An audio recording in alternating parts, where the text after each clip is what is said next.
Labor and pensions will please come to order. Now, my parents instilled in me the value of a dollar. They grew up in the Depression, and they just knew that you worked hard for your money, and if you lost a dollar, it could actually make an impact upon your family.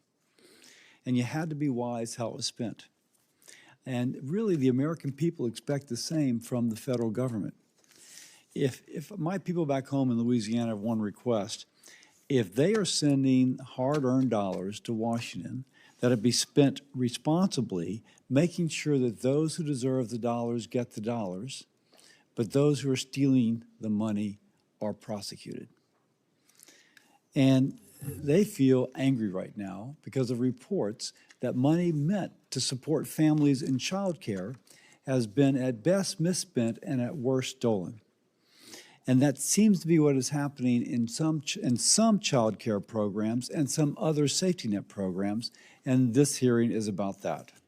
Minnesota has been a wake-up call to a problem which runs deeper. By the way, if we're going to create support for such programs, nothing undermines support than people stealing from the program. Just to say that.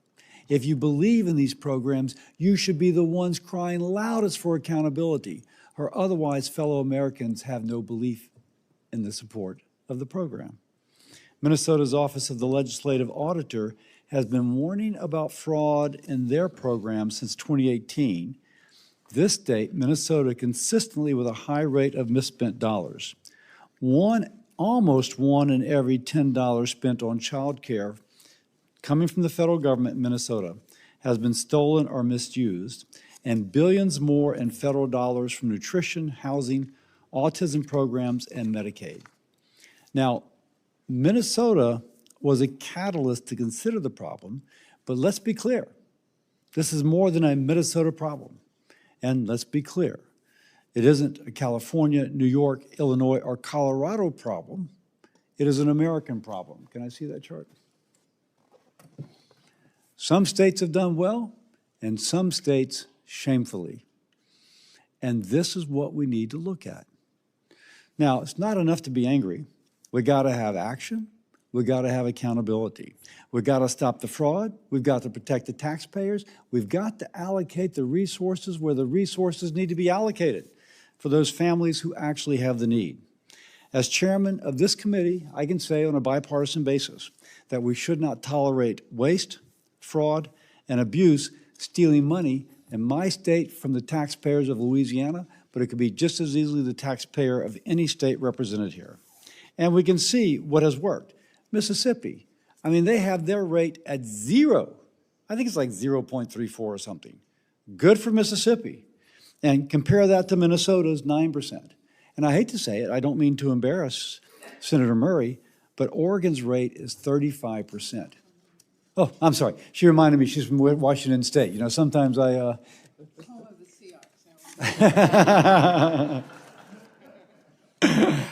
Seahawks. Many apologies. Now, by the way, Louisiana is about 6%. We used to be better. We're not as good now. I am told that there are regular, unannounced inspections of child care providers, and we share how well each provider performs with parents online. And in the past, there was greater improvement by verifying improvement with biometric verification of attendance. But during the COVID pandemic, that system was eliminated, and the error rate has gone up. But I'm just pointing out, there are systems which can eradicate essentially fraud if they are implemented. The Child Care Development Fund is only able to serve about 1.4 million low-income working families out of the 8 million eligible. Every dollar misspent or stolen is a dollar not going to that working family, which is, by the way, the constituents we are here to serve. And when we say federal funds, let's not be abstract. We're talking about our money. If you're watching this, your money, your neighbor's money, money that could have been used to plan for your child's future, could have been used for a night on the town on your anniversary, could have been used to buy a little bit of a better home, instead going to tax dollars which are stolen. And by the way, could have been used to provide child care support for a family that otherwise could not afford, but because of a long waiting list, cannot get in. We got to clean it up. We got to do it fast, and that's why this committee launched a fraud task force last month to expose fraud around the country. I thank Senators Moody and Marshall for leading the health task force, Tuberville and Husted for leading the education, and Mullen and Scott for leading the labor and pensions task forces. Both sides and past administrations have failed to curb this fraud. The American people rightly want it stopped. And the only way it stops is if Congress, not the administration, enacts new laws. Specifically, the members of this committee must lead. In the coming weeks, I'll be putting forward proposals to strengthen the Child Care and Development Block Grant Act to stop the fraud. Today's hearing is an important step in refining those solutions. I look forward to hearing from our witnesses from my home state, Dr. Paula Polito, home of the Berry Cherry Tree Child Center from Jefferson Parish, which I had the pleasure to visit a few years ago, and we're talking about how that kind of, wow, nice to meet you, Dr. Polito, has turned into her being here. Thank you for being here, ma'am. Mr. Wilde will speak to the fraud that plagued Wisconsin's child care system previously and the successful, as he said, painful efforts to overhaul. And I think, and we'll have a Democratic witness, which I'll allow Senator Hickenlooper to be, but thank you for being here, Ms. Densen. And thank you all.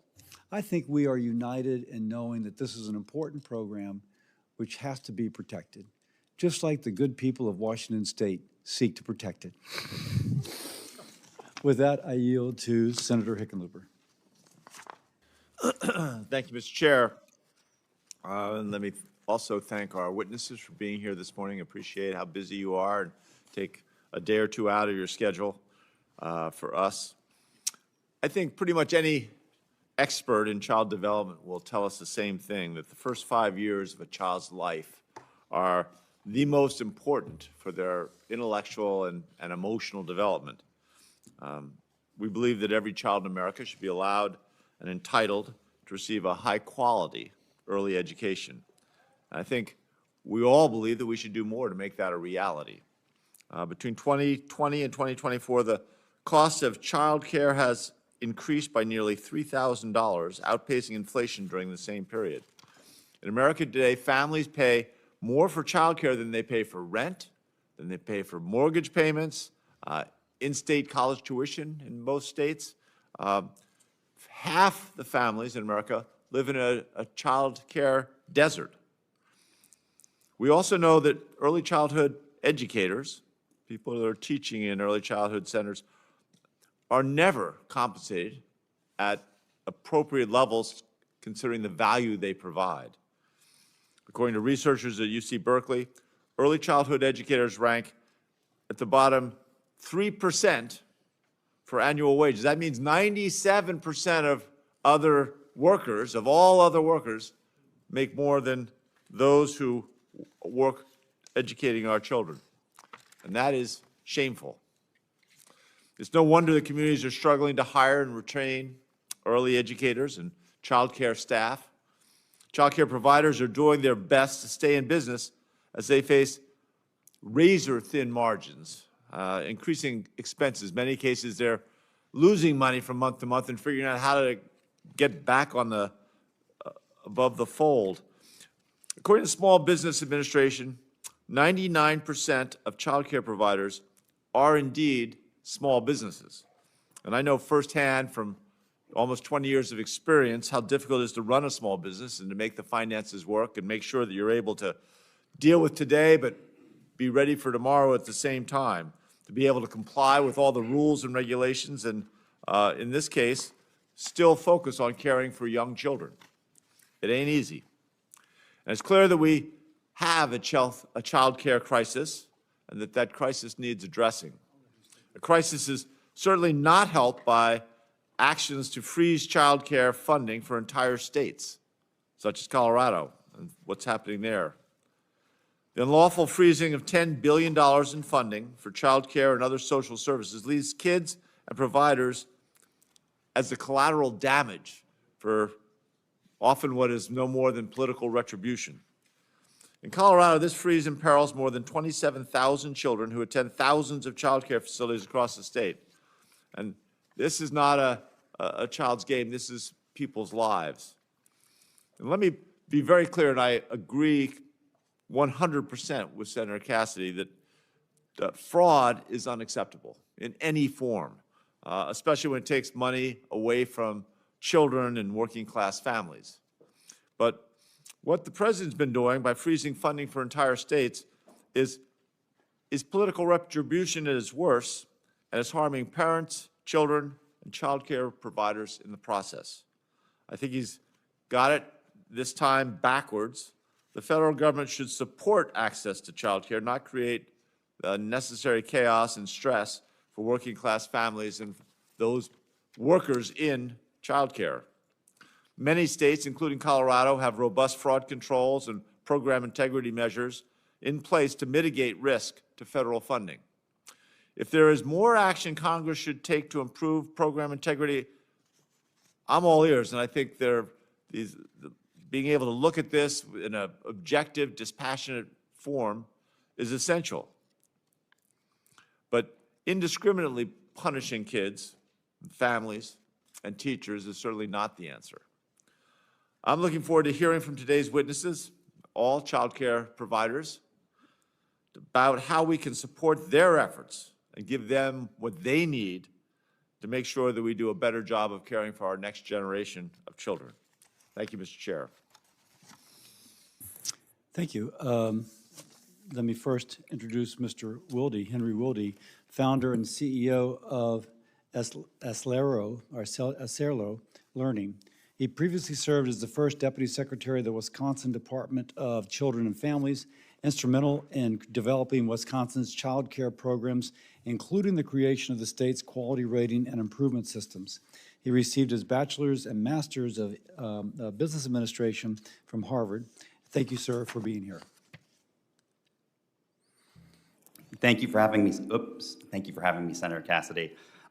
As Senator Cassidy said, I serve as the co-founder and CEO at Acelero Learning, where we provide full-day preschool for nearly 5,000 low-income children, ages birth to 5 across 6 states and 61 centers, with every child funded through a combination of the Head Start program, the Child Care Development Block Grant, the Child and Adult Care Food Program, and public pre-K programs. Through our Shine Early Learning division, we also provide support and services to child care providers, states, and municipalities to enable the implementation of high-quality early childhood programs in 30 states, impacting more than 250,000 children annually. Our foundational belief is that every child, regardless of socioeconomic status, is capable of succeeding at the highest level and deserves the opportunity to achieve their full potential. Publicly funded programs like CCDBG and Head Start are not just work supports for families. 50 years of research have demonstrated that high-quality early childhood education can change the trajectory of low-income children's lives and close the income-based achievement gap before they enter kindergarten. This is Acelero's North Star, and external evaluations of child outcomes conducted by researchers at Brown University, MDRC, and the National Institute for Early Education Research have repeatedly demonstrated superlative child outcome gains in our programs. Operating child care centers or family child care homes for low-income children is challenging, even for high-quality providers with the expertise and infrastructure required to braid multiple funding streams. The fragmented early childhood system is severely underfunded, and headwinds are even stiffer when annual cost of living adjustments for programs like Head Start and CCDBG fail to keep pace with inflation. The inevitable consequences are teacher labor shortages, foregone learning gains, and lost economic productivity for parents who cannot find care. This context highlights the imperative that investment in the CCDBG program not be compromised by fraud. I believe childcare fraud is extremely rare. The vast majority of providers make personal and economic sacrifices because they're committed to serving children and families. And the existence of bad actors should not obscure the fundamental reality that Head Start and CCDBG need greater investment. I also believe that to safeguard and expand this essential program, states must implement common sense measures to ensure CCDBG funding reaches its intended beneficiaries. In 2008, Governor Jim Doyle established the Wisconsin Department of Children and Families, merging child care licensing and subsidy functions into a single organizational unit for the first time. DCF Secretary Reggie Beeka and I were asked to launch this new department. And in our early listening sessions with staff, we heard consistently that child care licensors found that there was an implausibly high number of child care providers in the city of Milwaukee, while our very small child care subsidy unit said that they were overwhelmed by processing nearly $350 million in payments every year, and they lacked the capacity to meaningfully investigate the concerns that were raised. Soon after we created the department, Raquel Rutledge of the Milwaukee Journal-Sentinel published the first story in what became a Pulitzer Prize-winning series on child care fraud in the state of Wisconsin, which proved to be well beyond the scope of what we could have imagined. Her reporting validated the concerns that licensors expressed and succinctly outlined the mechanism. In some ways, the scam is simple. All it takes is 3 players: an employer, a child care provider, and a parent.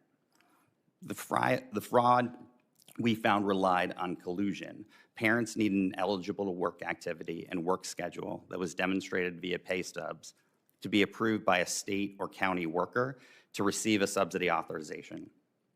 Once approved, as long as the provider produced documentation that children regularly attended the program, payments were made. In Wisconsin, fraudulent providers would recruit parents of young children, generate fake pay stubs to verify employment and hours, either at the center itself or at a fictitious employer, and fake attendance records to verify participation.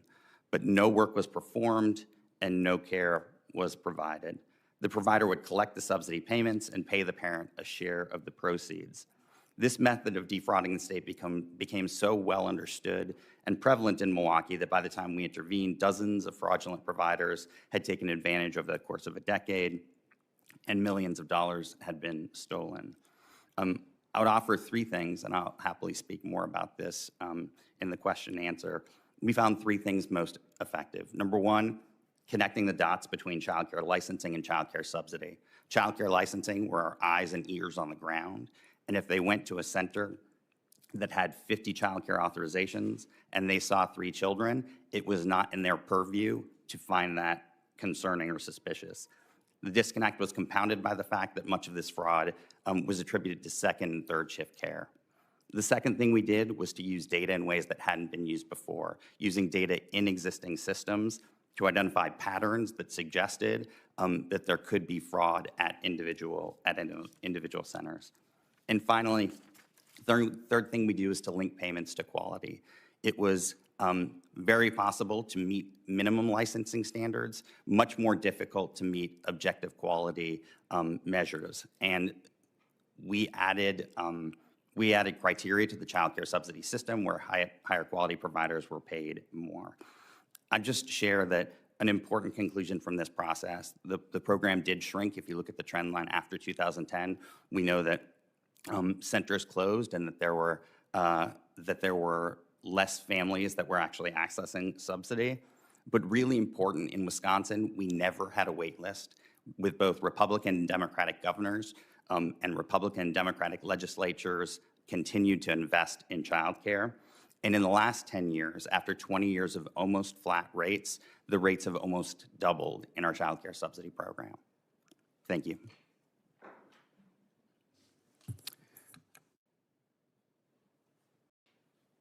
Next, I'm pleased to introduce Dr. Paula Polito, the owner and director of the Berry Cherry Tree Child Development Center. It's a little bit like Sally Sells She Shows, whatever, in Jefferson Parish, Louisiana, which she purchased in 1999 and has operated for over 26 years, continuing a 3-generation family legacy in early childhood education.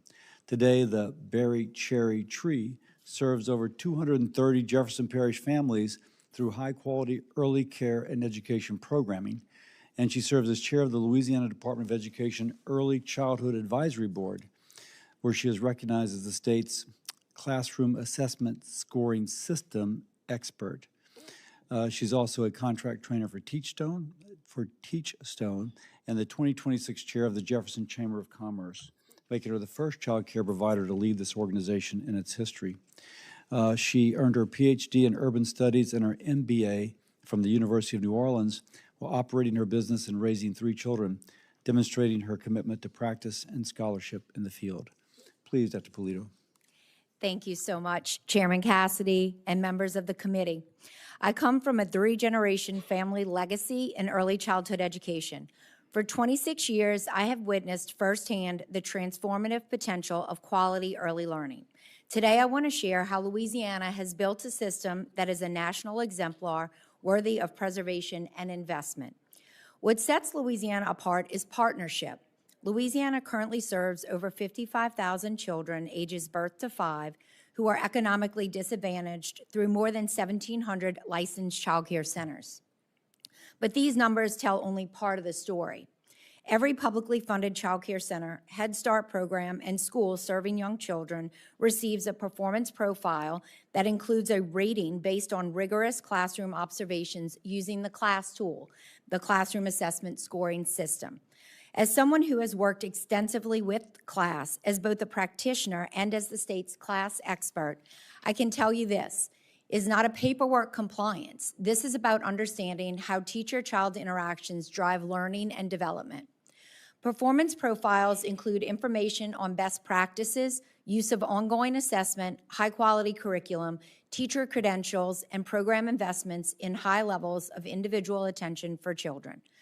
Providers like me partner with the Louisiana Department of Education to facilitate 2 classroom observations each year, ensuring consistency and accountability.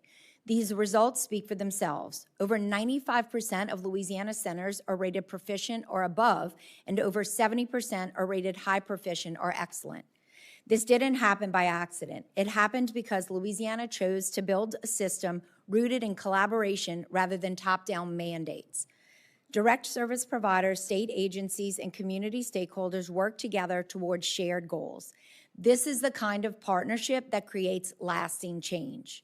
Louisiana has also demonstrated leadership in attendance verification, a critical accountability component.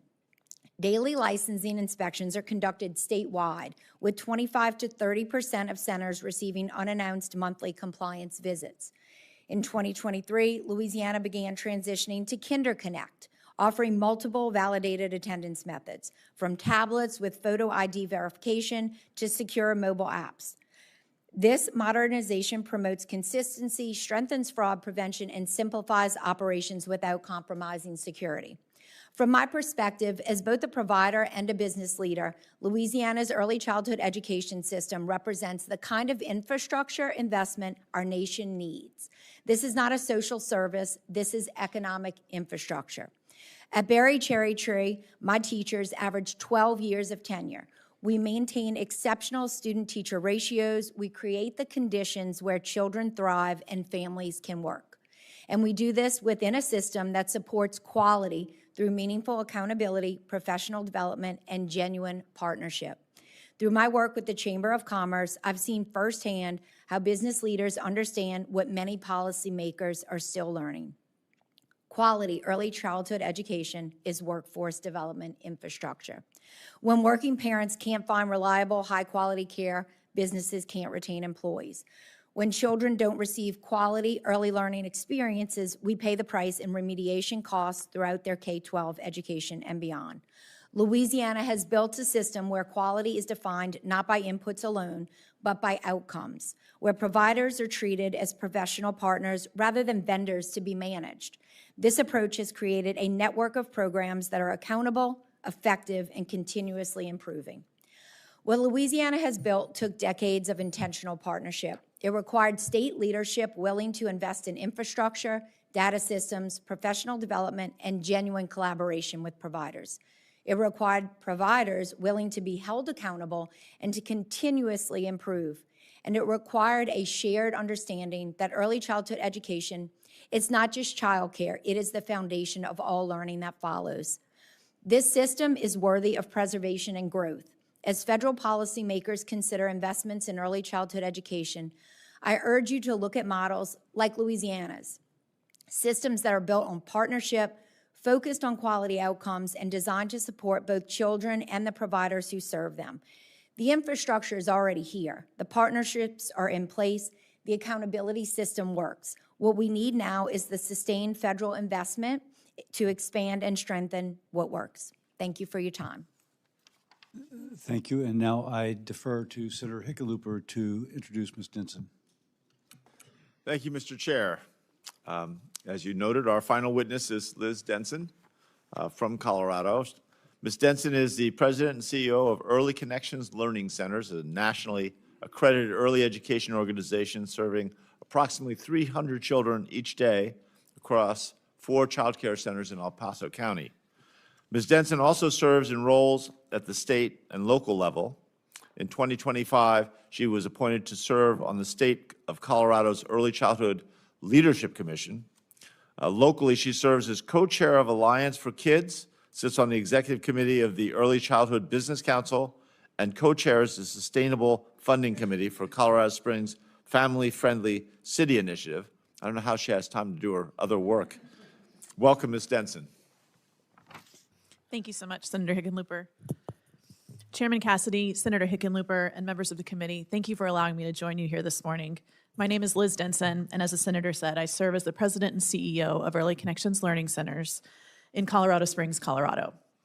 I'm also a working mom of a 4-year-old, and I'm here both as a child care provider and as a parent whose life was also shaped by having access to child care. I was raised by a hardworking family. Without affordable, reliable child care, my mother would not have been able to work, and I likely wouldn't be here with you this morning. Child care isn't a luxury. It is an essential infrastructure for families, employers, and our economy. Early Connections is celebrating 129 years of providing services to Colorado families. We operate 4 centers, partner with family child care homes, and participate in Early Head Start and Head Start, Colorado's Universal Preschool Program, and the Child Care and Development Fund through Colorado's Child Care Assistance Program, or CCAP. My testimony focuses on what CCDF looks like on the ground and what happens when that funding is disrupted. Childcare is foundational to workforce participation. Parents cannot work without safe, reliable care. In Colorado, more than half the state lives in a childcare desert, and only about 7% of eligible families receive assistance. The result is an estimated $3.1 billion in lost income each year because parents cannot work, advance, or pursue training without childcare. To make this real, I'd like to share a brief story of one family we serve.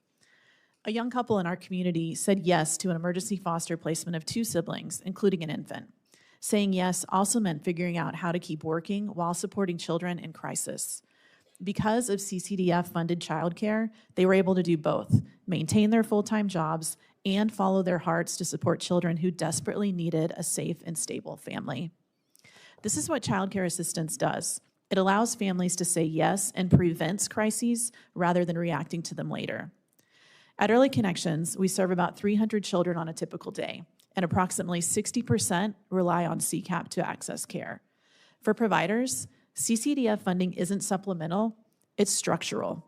If Early Connections were to lose the funding that supports those children, the impact would be catastrophic.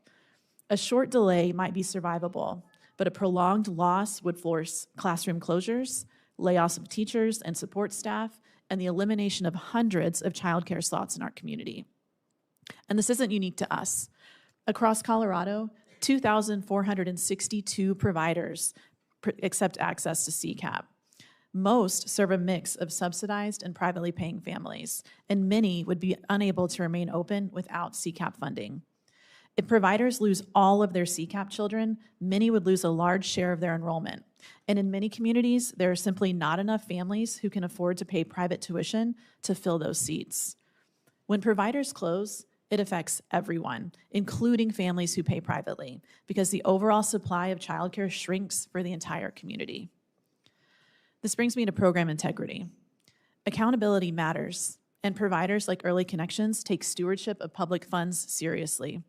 We operate under multiple layers of oversight, including audits, real-time attendance tracking, county eligibility verification, twice daily parent verification using their fingerprints. These safeguards are real, and they work. Responses to misuse must be targeted and proportional. Broad funding freezes place the burden of enforcement on children, families, and responsible providers, destabilizing care and making long-term system improvements more difficult. The real challenges in childcare are affordability, access, and quality. In Colorado, infant care averages about $20,000 per year, well more than in-state college tuition, at a time when families are likely earning the least. Providers cannot expand access, improve quality, or raise teacher wages without predictable public investment. Childcare is essential economic infrastructure. When it is stable, parents work, businesses retain employees, and children thrive. When it is disrupted, the consequences ripple for years and across generations. As you consider CCDF policy, I urge a balanced approach, protecting public funds without destabilizing the system families and employers rely on. The path forward is increased investment, effective oversight, and a shared commitment to affordability, access, and quality. Thank you for the opportunity to be here. I welcome your questions. Thank you. Thank you. For the first question, I'll defer to Senator Husted. Thank you, Mr. Chairman. I appreciate everybody, appreciate what all of you had to say. I agree with what each of you talked about. It is so important that we have quality, affordable, accessible childcare.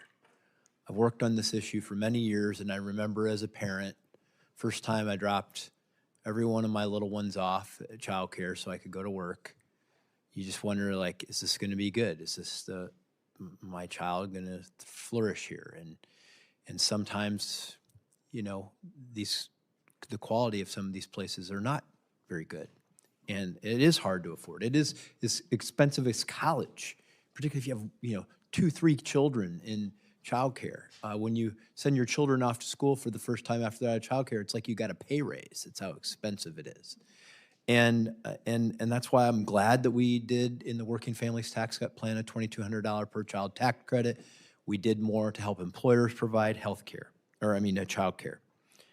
And I know that at the state level, I'm looking into this fraud issue because we have a responsibility to do that. If you're stealing money away from child care, you're depriving people of access to those resources and undermining confidence in that system. In Ohio, we put in place a strong licensing program, as Mr. Wilde talked about. We have a star rating system so that people know what kind of quality that they have. We have a payment system based on attendance, not enrollment, where you have a PIN number or a photo ID or a QR code that you register your child at that child care facility. And I'm sure we can get better. But I know this, HHS says we have a 0.77 improper payment rate in Ohio, and the national rate's 4.93%. In Minnesota, they paid on enrollment, not on attendance. I don't believe that they did all of these things that Mr. Wilde talked about. And if you look at those numbers, if you take the national number, 4.933 versus 0.77, that's, and you assume that we have $30 billion a year that we use for subsidized child care at the federal level, that's $1.48 billion of improper payments. At that rate, it would be much, much less if we were lower the rate to the same rate that Ohio had. It would actually provide, just eliminating that fraud, access for 1.5 million more children to receive subsidized child care in this country based on the current appropriation that we have. And so, how do we do all that, right? That's our challenge. And I would like you, Mr. Wilde, if you would, to just talk a little bit more in depth about this licensing process and how, and the accountability processes that you have, from your experience, that we can do to make sure we achieve all those goals: quality, affordable, accessible child care, but eliminate the fraud. Thank you, Senator Husted, and I appreciate your reflections on your own experience getting child care, and congratulations to the state of Ohio. I think that one thing I just start is to differentiate a little bit between improper payments and fraud. Fraud is a subset of improper payments, but a lot of improper payments are actually mistakes. And for child care providers who are at the same time the substitute teacher and the backup cook and the clerk and the CEO and the CFO and the director of human resources, mistakes happen. And so I just set aside in terms of improper payments. What we found in Wisconsin was more like organized crime. in that there were children who literally weren't there. And so I think at the time, I can't remember exactly, but that we had a good improper payment rate because the fraud that we didn't see wasn't something that would have been captured in improper payment. Yeah, there's both. Yes, exactly. And from what we experienced, the kind of fraud that we saw is, if you think about, just to use easy numbers, a voucher is worth $10,000 a year, and you have a provider who has 20 children who are not actually there or not actually attending, you realize how quickly that number gets higher and higher. And when there's 5 providers or 8 providers, how quickly that rises. Again, I would differentiate that between mistakes and fraud. What we did in Wisconsin was that we recognized we had people who were going to centers all the time. They were doing unannounced visits. They were showing up there to look at child health and safety. And when they were there, they would look to see, are the outlets covered or are there sharp edges on the playground? What they wouldn't do is to have a list of the subsidized kids who were there. And so providers understood that this was not what they were looking for. And as a result, the people who were the eyes and ears weren't actually looking to see how taxpayer dollars were spent. So the first thing we did was to connect those dots, to say, when you go out to do a site visit, also know how many kids have childcare subsidies in this building. And if you see some huge disparity, make sure that you're flagging that. The second thing is, and I think it's really important in fighting fraud, not to create enormous new bureaucracy that providers who are small businesses have to deal with. Once you establish this, there's analytics that you can be able to use to know, like to check for signs and then send the inspectors out when you see that. That's exactly it, is that I think fraud detection and pursuing fraud should be very focused and use data. So I mentioned the on-site data you would get from a licensor. I think in the context of using data that a state data systems already capture, we found examples like we had our child care regulation and our child care subsidy. The chairman would like you to suspend your great answer. Apologize. Thank you, Mr. Chairman. Apologize. I was very soft with that time thing, but at some point, Senator Hickenlooper.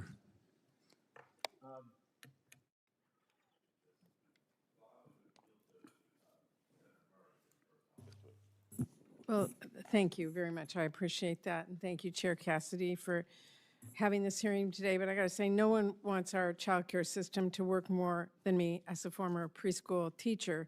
And if my colleagues know anything about me, they know that this is one of my top priorities, and we're really working to solve the childcare crisis that we do have in America. And it is a crisis. We do not have enough providers. They're not paid a living wage. They're barely keeping their doors open, and parents cannot hardly let afford childcare today. So we have to solve that, and I'd love to have a hearing about that specific framework, Mr. Chairman. But if we do want to solve the child care crisis, that does mean we're going to have to make some very serious federal investments. And we are going to have to make the most of those investments. We can't afford to have this work delayed or derailed by fraud. So let me be unequivocal here. I will always champion transparency and accountability. I want high-quality programs, not for-profit money grabs. But accountability has to be a tool to bolster child care, not a ruse to distract from solutions or a pretext to target programs that families do rely on. Serious oversight involves prosecuting specific cases based on solid evidence, like the Biden administration did, not issuing a blanket freeze on funding for entire states based on conspiracies or politics like Trump has done. Apparently, if some right-wing YouTube account posts a video about fraud, that means that the Trump administration is going to jump to attention and block child care funding for an entire state. That is wrong. We need to get real for a second. We can't just assume a child care center is committing fraud because they won't let any random person show up, shout with a camera, and come in and demand to see the kids. Do we really want child care centers to let in any weirdo if they yell loud enough? Of course not. That is very dangerous. Still, President Trump is treating conspiracy like gospel today, and blind accusations are not accountability. Witch hunts are not oversight. Instead of more accountability, what we are seeing is more harassment of child care providers as self-appointed vigilantes. They show up with cameras, they bang on the door, they peep through the windows, and demand to see kids. That, to me, is deeply alarming. We do need accountability, absolutely, but that goes for everyone, including the president and everyone who's fanning the flames of conspiracy. Mr. Wilde, let me start with you. You have overseen child care and Head Start programs at both the state and federal level. You understand the oversight tools built into our current law, including audits, monitoring, and the ability to recover misspent funds. Based on your experience, is a statewide funding freeze necessary to evaluate claims of fraud? Thank you, Senator Murray, and thank you for your commitment and service in Head Start, which I super appreciate.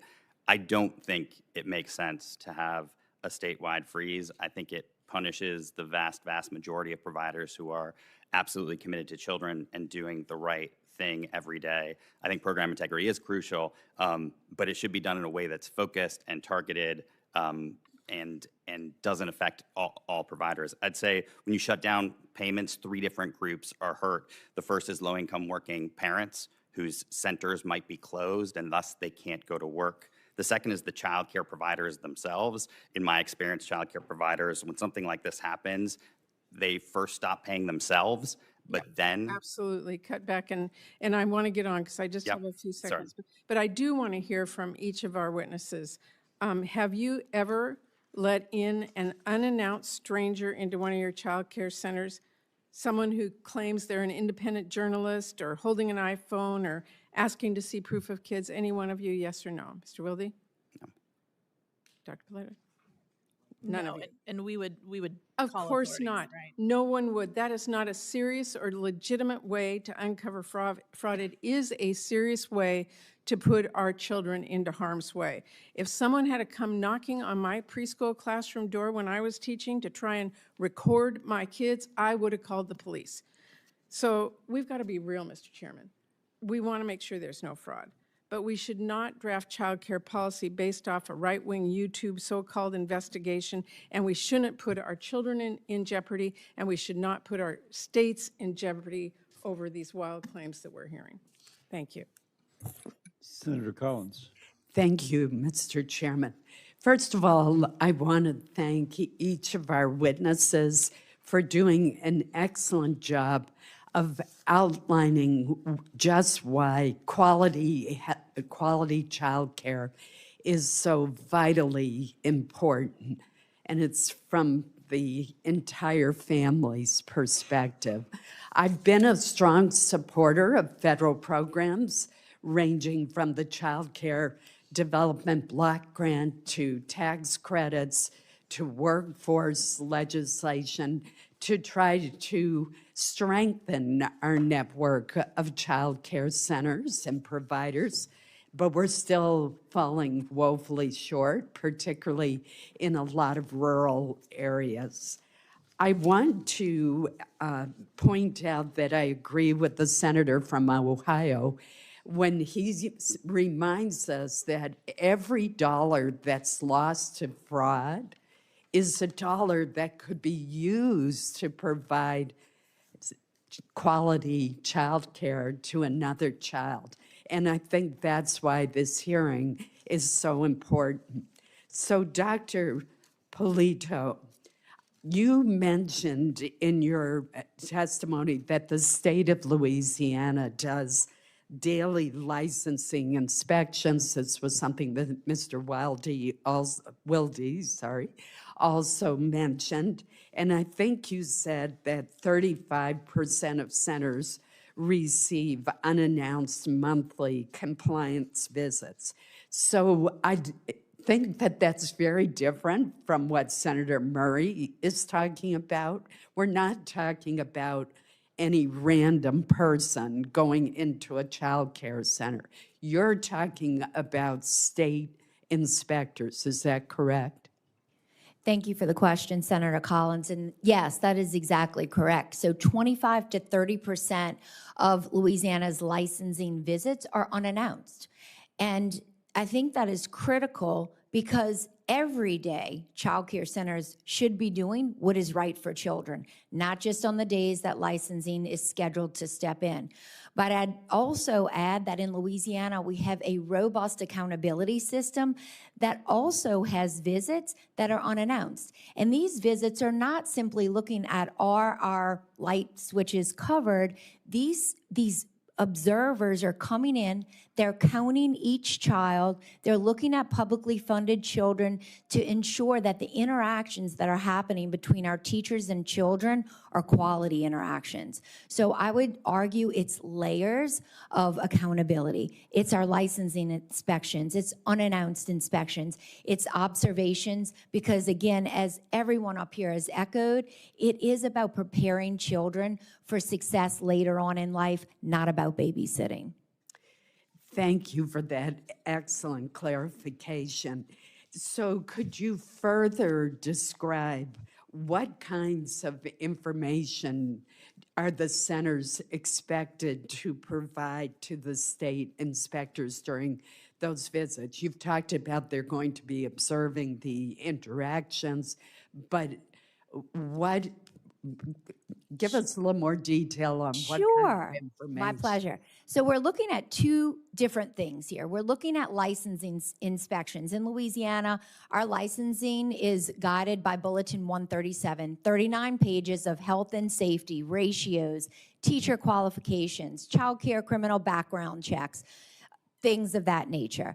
What I'm referring to as far as the class observations is a research-based tool that has been proven that when we do this with intentionality and consistency, we are getting children ready for kindergarten. So this is above and beyond. Really what sets Louisiana apart is this transformative system that was put in place in 2012, the implementation of Act 3. We want all providers who are offering federally funded children high quality early care and education.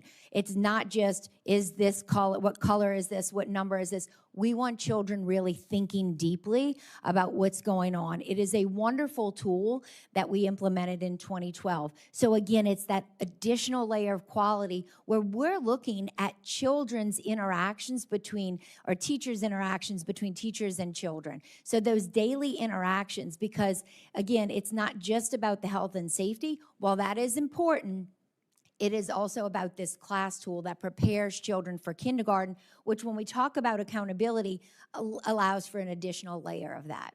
Thank you. Thank you, Mr. Chairman. Senator Hickenlooper is deferring to Senator Hassan.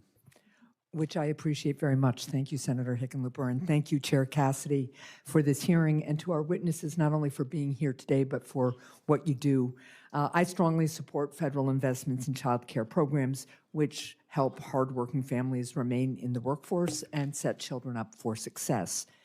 Taxpayers also rely on us to safeguard their dollars, and we have to take seriously our obligation to root out fraud and close gaps in oversight that bad actors can exploit. Any reports of waste, fraud, and abuse have to be investigated, and then the perpetrators have to be prosecuted to the fullest extent of the law.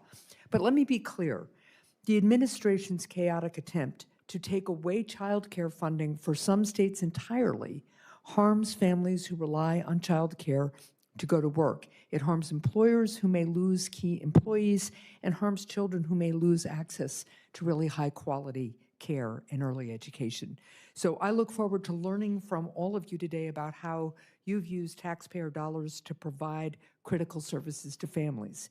So Mr. Wilde, let me start with you. I understand that you took several steps to protect against fraud when establishing Wisconsin's Department of Children and Families, and you've talked about some of that. As a child care provider that operates in multiple states, you've seen the different approaches that states take to program monitoring and compliance. From your experience, what strategies have been most effective at addressing fraud in child care programs, and are there steps the federal government could take to better support those kinds of efforts? Thank you for the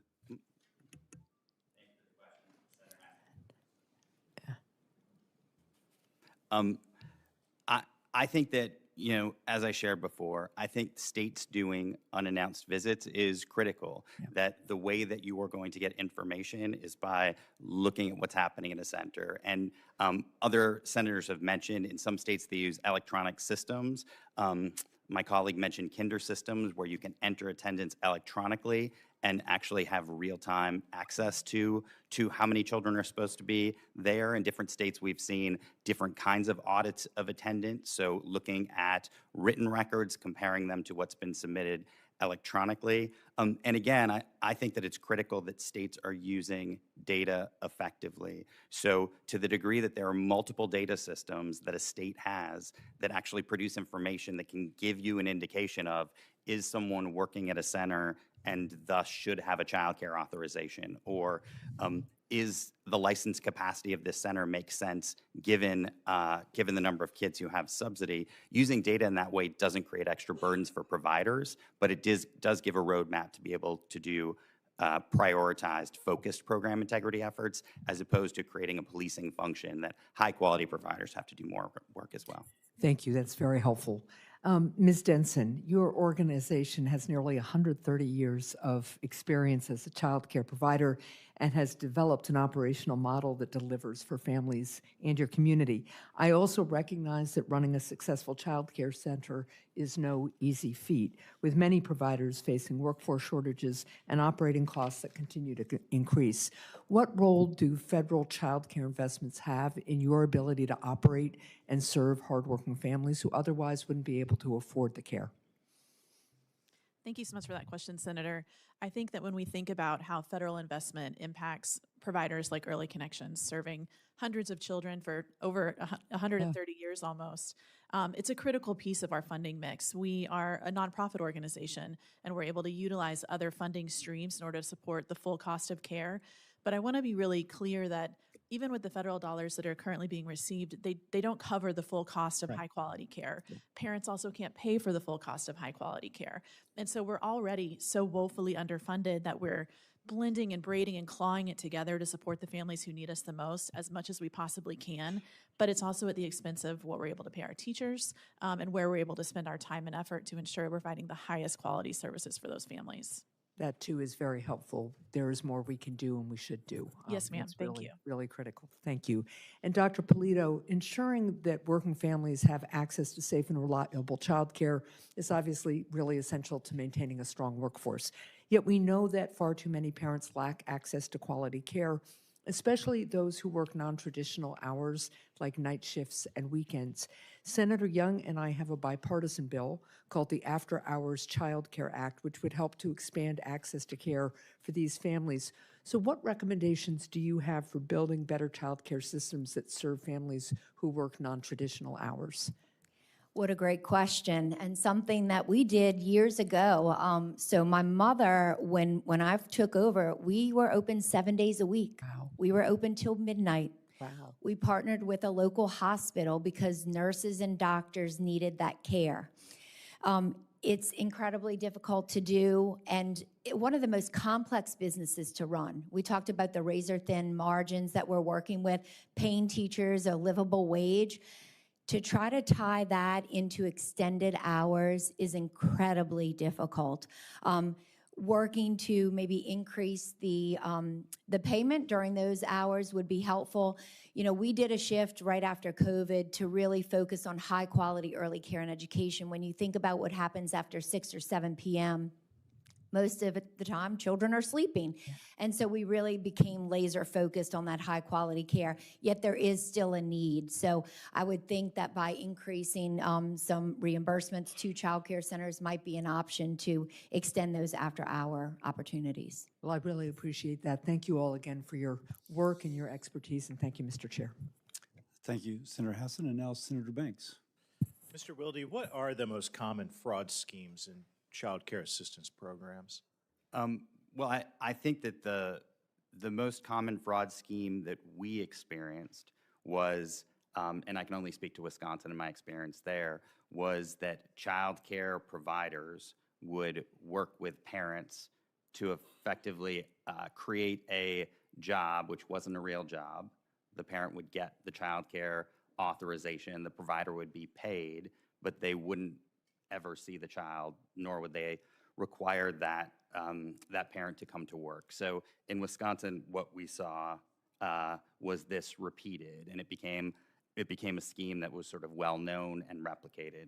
What I would say is that in Wisconsin, this was incredibly concentrated. So it was not, we have 72 counties, almost 100% of the fraud. Is that my time? You're okay. Okay. Keep going. So should I stop talking? Almost 100% of the fraud was in a single county. So I think critical is that the fraud wasn't pervasive, wasn't statewide, and at the same time, once it was discovered, it was really critical to dig in on those providers who had, again, figured out this scheme. Indiana just launched the Council on Fraud Detection and Prevention, and its purpose is to identify fraud, waste, and abuse in child care and other federally funded programs. Based on your experience in Wisconsin in combating fraud, what should Indiana be looking for? I think that Indiana should be looking for anomalous patterns, that in trying to identify if there is fraud, the providers are who is receiving the funds. So if there's fraud, the provider is the one who's literally receiving the state funding. I think that the best way to identify it is to identify anomalies. Are there circumstances where it doesn't seem possible that a provider would bill at this level? Are we seeing instances where when a licensor shows up and we know that there are 50 child care authorizations, there are only 3 kids present? So I think it's really using data, both in-person observations, but also data that's collected by the state to find those anomalies and then have a program integrity unit that looks more closely at those. The Wall Street Journal editorial board contrasted Minnesota with Indiana. And I like that contrast in many different ways. But Minnesota ignored obvious fraud in their Medicaid home care and child care programs, even as their Medicaid spending went up over 60% in 6 years. At the same time, Indiana saved hundreds of millions of dollars by preventing excessive billing and checking eligibility. Why didn't Minnesota have the same type of common sense controls that we did? I am not familiar enough with what Minnesota has done. Minnesota is Wisconsin's greatest rival, so I'm not sure. Don't feel comfortable speaking to. Okay, that's fair. How important is it for child care assistance programs to verify that children were cared for, or home care programs to check that care was actually provided, and nutrition assistance programs to confirm that meals were actually served? Would the state of Wisconsin have let a program get away with not actually doing those things? No, I think it's critical to ensure that kids are actually receiving those services. I also think there are systems in place. I'm not familiar with every state, but certainly there are systems in place to make sure that those things occur. For child and adult care food program, we have both audits and visitors to see that we are serving meals. For Head Start programs, we have regular reviews. For state programs, we have regular licensing visits, and I think it's doing the right things when those regulatory bodies are actually spending time in centers and homes that gets to the result that state. Dr. Polito, what is direct contracting versus attendance-based funding in child care assistance programs? What's the difference? So I'm going to need clarification. Direct contract, I believe you're referring to the contract between the state and the center themselves, which is not necessarily something we have started to do. But I'm happy to speak on enrollment versus What about attendance. attendance-based funding? Is that a concept that you can So, explain to us? yeah, so we look at attendance-based funding versus enrollment. I would argue that enrollment is the better benefit for a child care provider who is already, as we've referred to multiple times, working off of razor-thin margins. When you think about most school systems, they get paid on a seat. They don't get paid on how many days. I'm out of time, but do you think that attendance-based funding models reduce risk of fraud? I think we need layers of protection, but enrollment's better. Thank you. I yield back. Thank you. Senator Kane. Thank you, Mr. Chair, and thanks to the witnesses. I'm so glad that we're having this hearing because child care, affordability, accessibility is such a key issue. This is the first time that the HELP Committee has had a child care hearing in 988 days. May 31, 2023, almost 1,000 days. And so when I heard we were having a child care hearing, I thought it was going to be, let's deal with the crisis of the lack of affordable child care. And the good news is you are perfectly able and have given good answers. But the hearing that we're having after 988 days is about fraud. And I'm kind of, just struck by that. Like, fraud in childcare is horrible. Anything fraud dealing with kids is horrible. Anything dealing with seniors is horrible. We ought to take it seriously. And I'm glad that all of you take the position that statewide freezes of funds are a bad way to deal with fraud. You need to go after fraudsters. But I just got a note, kind of to compare, that according to NBC, President Trump has used his pardon power to commute nearly $300 million in fines, restitutions, and other punishments tied to fraud-related offenses just in the last year. He's pardoned 23 fraudsters who each owed more than $100,000 for their crimes of fraud. It's been calculated that the total amount of restitution forgiven by President Trump's pardons and commutations across both of his terms total to nearly $1.4 billion. And I'm just going to give one example because I'd take up 20 minutes if I gave all that I could. TV personalities Julie and Todd Chrisley, they defrauded more than $36 million from community banks by faking records to get personal loans while also evading income tax. They bought luxury cars, real estate, luxury clothes, using new loans to repay old loans, then conveniently filed for bankruptcy and walked away with more than $20 million. They were convicted of bank and tax fraud offenses in 2022, but President Trump granted them both full pardons in May of 2025. I mean, are we interested in fraud? I mean, is that really what the issue is? I mean, if there was really a concern about fraud, we'd have an awful lot to talk about. But for the first time in 1,000 days, we're having a hearing about the child care crisis, and instead of it focusing really on the crisis, we're focusing on the fraud of these small players in the child care world while we're letting fraudsters out of jail and pardoning them and forgiving the restitution that they've been ordered to pay to the court system and their victims. I do not get it. I do not get it. In Virginia, annual child care for 2 kids, if you assume an infant and then a 4-year-old, a toddler, in a center costs on average $30,000, $30,680. Housing is $24,920. College tuition is $15,663. This is the crisis. It's that people can't afford childcare. And as each of you have mentioned also, we've got these really dedicated childcare workers, and nobody becomes a childcare worker to pay, but a whole lot of people leave the profession for pay.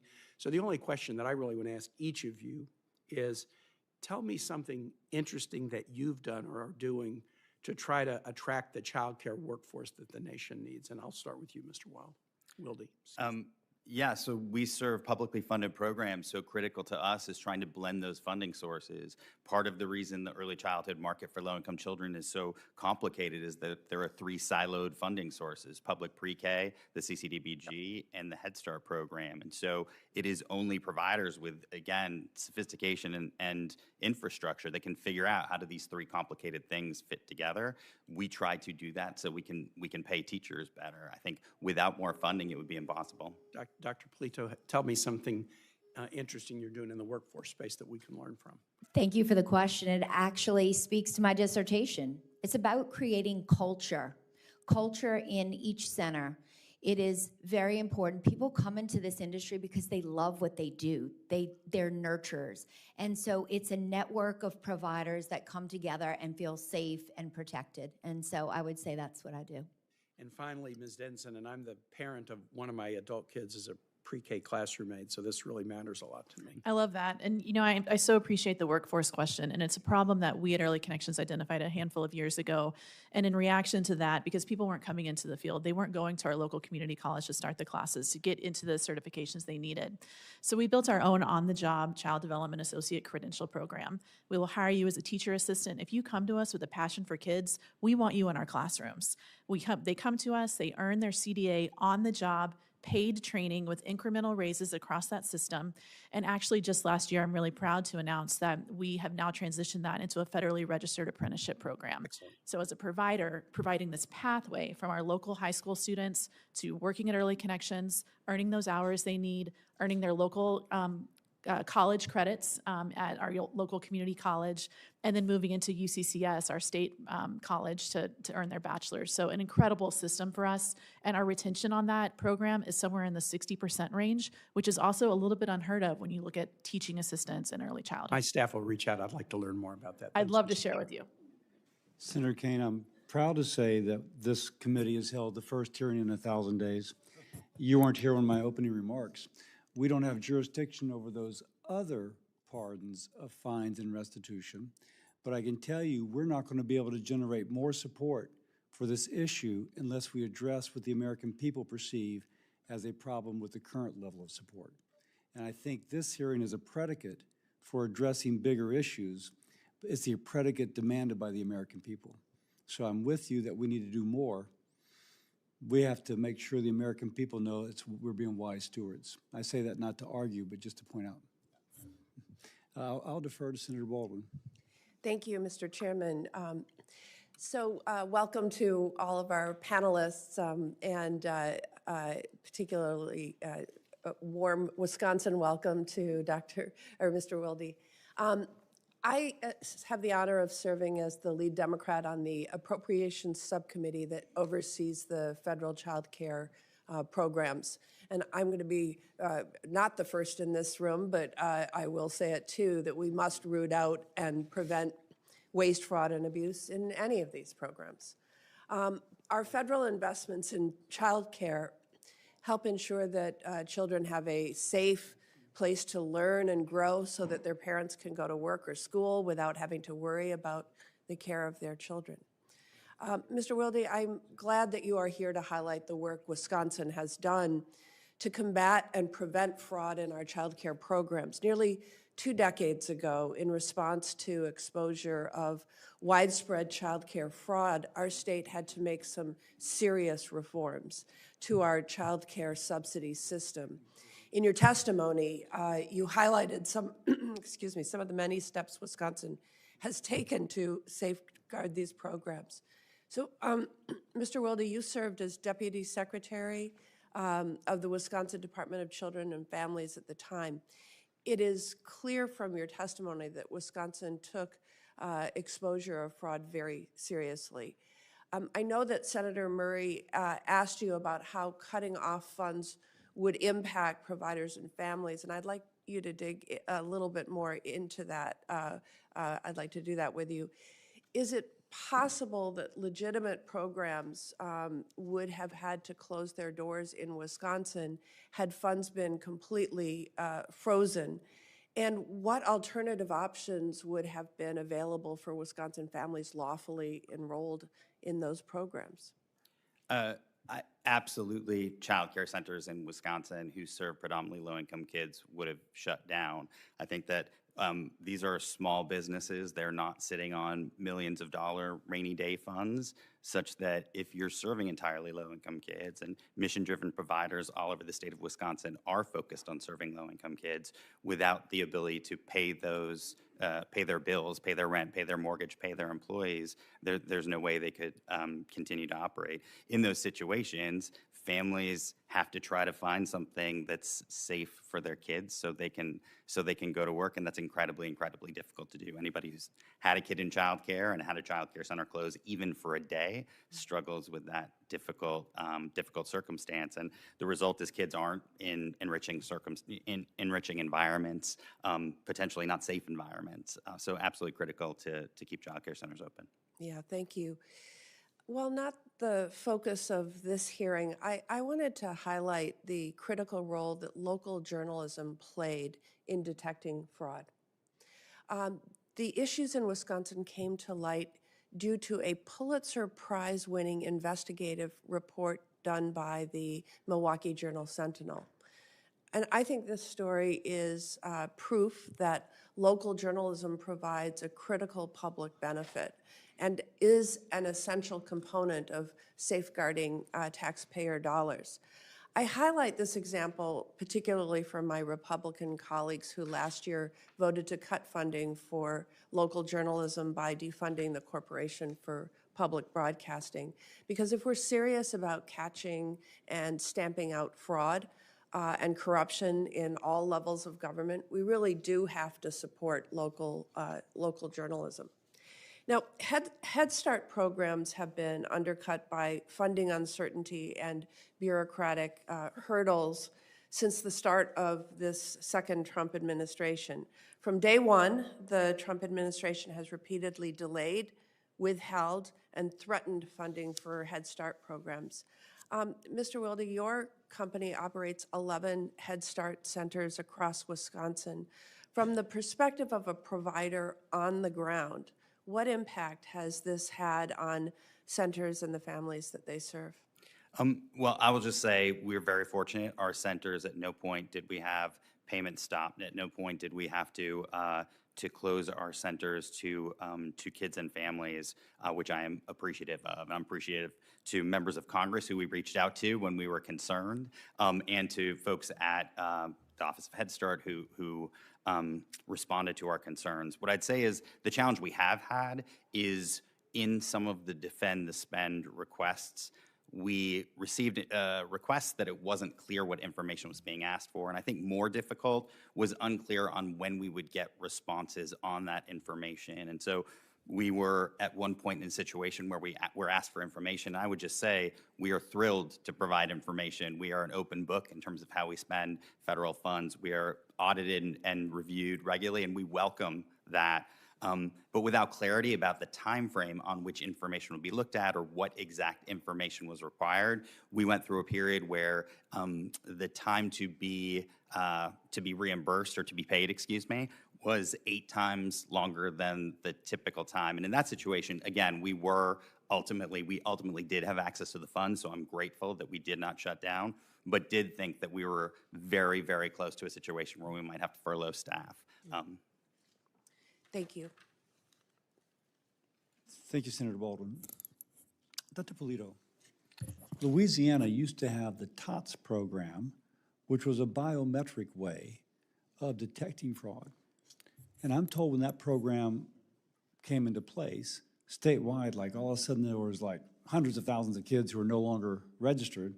Turns out they were never registered. Now that may be hearsay, but I guess I use that as an intro. And by the way, thanks to my state for introducing that. They're serious about detecting fraud. But how was the biometric system received? I'm sure there was always concerns regarding privacy. Was that able to be safeguarded? You've been in business 26 years. Please tell your experience of that. Certainly. So in previous years, we did use what was called the TOT system, so a simple finger image in. I'm going to use this word a lot, layers. So in Louisiana, it is also critical to use a computer software program. So our center uses a ProCare software program. So parents sign in a secure site with a secure number in that ProCare system. Then they follow up with, right now, the move to the Kinder Connect is a face image. So they will face image in as opposed to the old system of a finger image in. So again, I think it's just an additional means of security for them and for the state and accountability. But it's well tolerated, no complaints? No. No complaints. Now, Mr. Wilde, I like your name better, Wilde, but that's your call, you know what I'm saying? So would my wife. Mr. Wilde, you mentioned, and I'm not quite sure I follow this, but you mentioned how the agency with primary jurisdiction began to ask the folks who had accreditation authority to report something suspicious to the people that were in charge of making sure that they were doing they had attendance which seems commensurate with that which they were requesting money for. And my staff tells me, and I think, Ms. Densen, you may refer to this, there's not always a single clear line of authority. Everybody checking in on a particular daycare center, reporting to a single line, but if you have that single entity responsible for getting reports from everybody, it sounds like it is layer upon layer of accountability that is just waiting to be implemented. Am I following this correctly?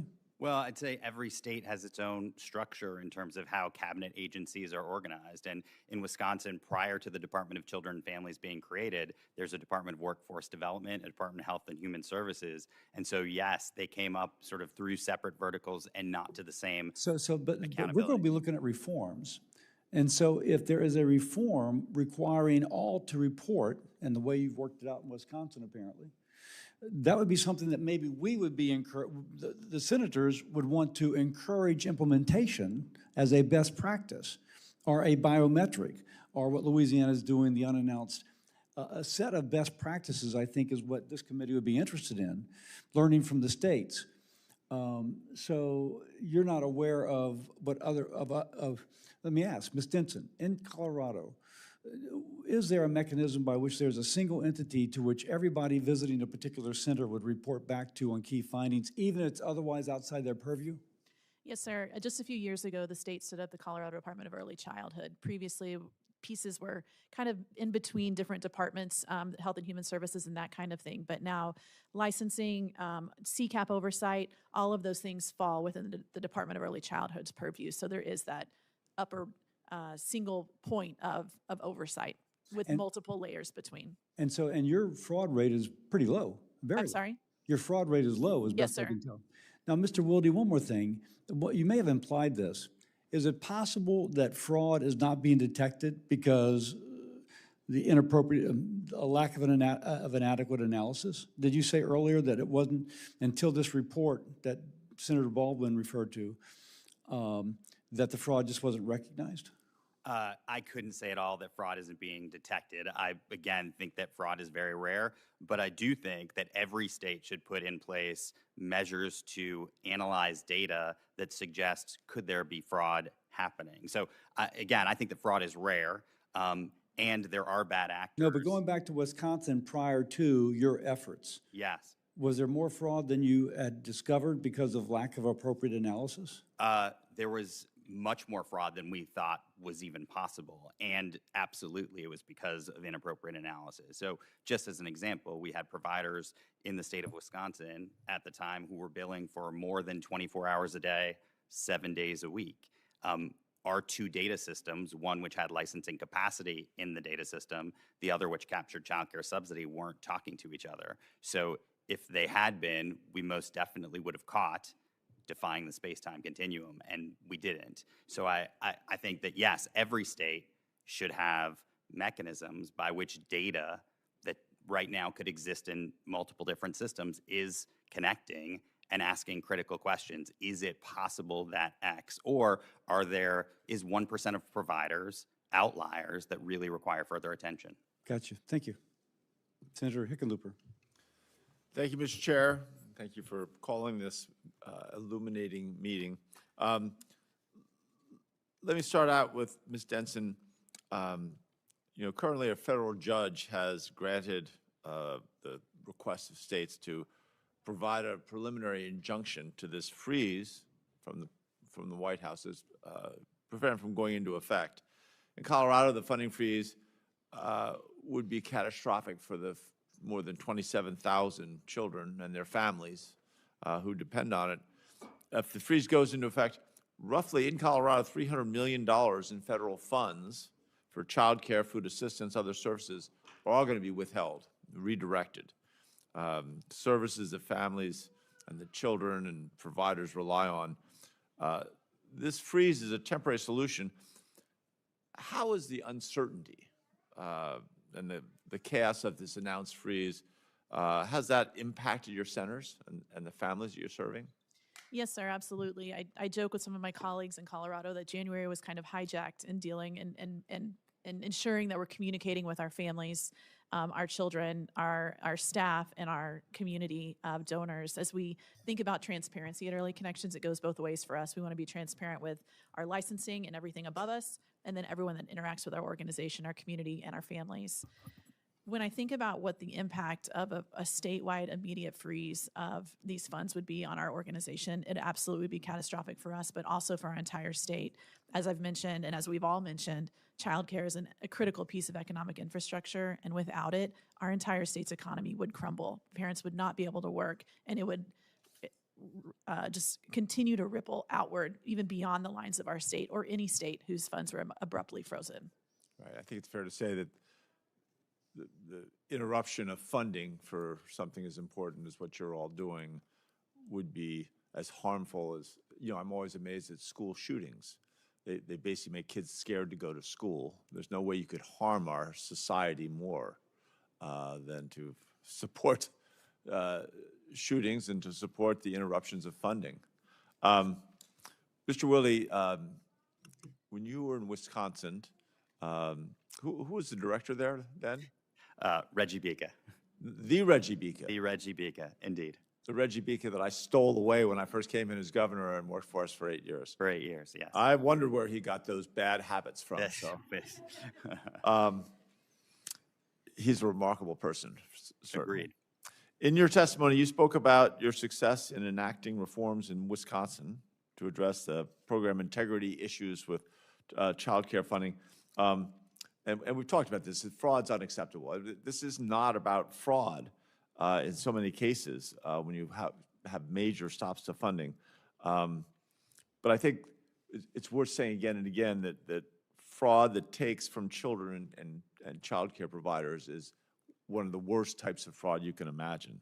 So when you're working on these, on all the reforms in Wisconsin, did you guys ever consider freezing funding while you were doing your investigations of fraud? We did not. Again, I think that an important conclusion, despite what the Journal Sentinel found, was that the fraud was incredibly localized. It was in one of our 72 counties, and so the notion of freezing funds that would have affected child care providers all over the state who are doing their best every day to provide high-quality care for low-income working families would have been incredibly, incredibly harmful, both to families, to providers, and to employers. So no, we would not have considered that. So you were able to move forward, putting in systems to prevent fraud, even as you were providing child care assistance to working families and providers. That's correct. And I think, again, really importantly in Wisconsin, in a very bipartisan state with Republican governors and Democratic governors since, Republican and Democratic legislatures, we've never put in place a wait list. The state didn't respond to this fraud by tightening income regulations. To the contrary, when we put in place program integrity metrics, the program has been invested in more, and rates over the course of the last 10 years have actually doubled in the state of Wisconsin. I think a reflection of the fact that the legislature and the governor feel confident in the program integrity of the CCDBG program. Great. I appreciate that. I think I'm out of time. I hate when you start tapping the gavel, so I will not I will not ask another question, but I will just thank you all again for your time and your effort on behalf of our children. Senator Markey. Yeah, thank you, Mr. Chairman. This hearing is on, quote, restoring integrity and preventing fraud. So preventing fraud is an issue I think we can all support. I, for one, would like to start by investigating President Trump, the fraudster in chief, who built his career on cheating his workers and abusing the system to his financial benefit. And he's allowing fraud to take place across our entire national structure right now. But maybe that'll be for another day. We'll have hearings on all that fraud. But it seems to me that the president is only concerned when fraud is something he can use as an excuse to wreak havoc on children, families, and small businesses. Last month, the Trump administration abruptly froze $10 billion in federal child care funding to 5 states due to unproven allegations of fraud. This freeze impacted more than 500,000 children and left small child care businesses between a rock and a hard place. Most child care businesses hover below a 1% profit margin, and child care worker wages average only a little more than $15 an hour. Ms. Densen, can you please speak to the impact of sudden funding freezes and delays on the operations of small child care businesses and the families which they serve? Absolutely, and thank you for the question. The month of January was challenging for our organization. We went from status quo operating as usual to our funding 60% of our children might disappear overnight.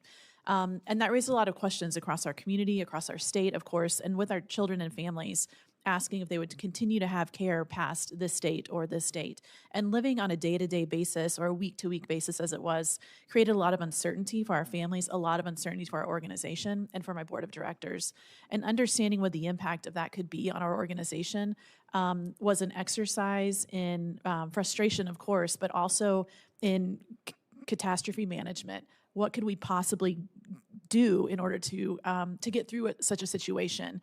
And bringing it all back down to the children who would lose access to those funds immediately, lose access to high quality care, and their families who would be able to work would be catastrophic. So, Mr. Wilde, same question. How does it impact this federal unpredictability? How does it impact children, operators, the entire system? Yeah, I think that if payments were, we haven't experienced frozen payments, but if payments were frozen, we would immediately be in a situation where we were unable to continue to operate. And in early care and education, 75% of expenses are personnel. When you can't pay, that immediately affects people, whether it's furloughs or layoffs, or people can't have employment. And so if there were to be a freeze in payments, it would immediately have an impact on our work.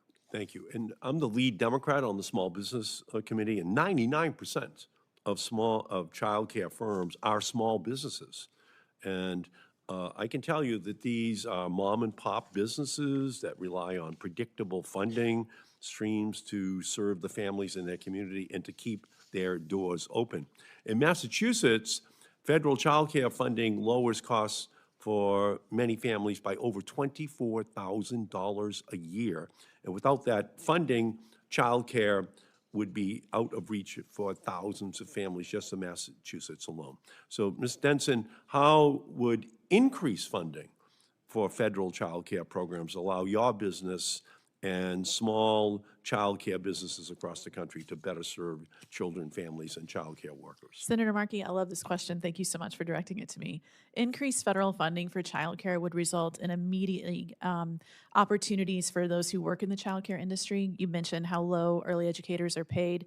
We have systemically undervalued teachers in the early education field. Giving the opportunity to fund and pay these teachers what they're worth when they're investing so much into the most critical brain development time of a child's life would be an incredible opportunity. I could also see increased funding, creating opportunity for increased quality. A lot of quality measures can be expensive, and if a center isn't really dedicated to making sure that happens, it can be a hard choice between paying your staff and paying for quality measures. So I would see an almost immediate increase in teacher wages and definitely some outcomes related to increased quality with early childhood education. Okay, great. Now, thank you for coming here and giving us your expertise. Thank you. Thank you, Mr. Chairman. Thank you, Senator Markey. And now, Senator Hickenlooper, you have something? Yeah, I wanted to ask unanimous consent to enter into the record a letter from 244 state legislators from all 50 states opposing the Trump administration's child care funding freeze.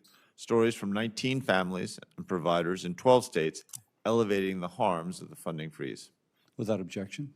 And I ask for unanimous consent to enter a letter from the Bipartisan Policy Center into the record.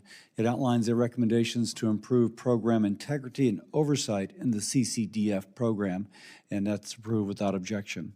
For any senator wishing to ask additional questions, questions for the record will be due 5 p.m. Friday, February 27th. Thanks again to the witnesses. We stand adjourned.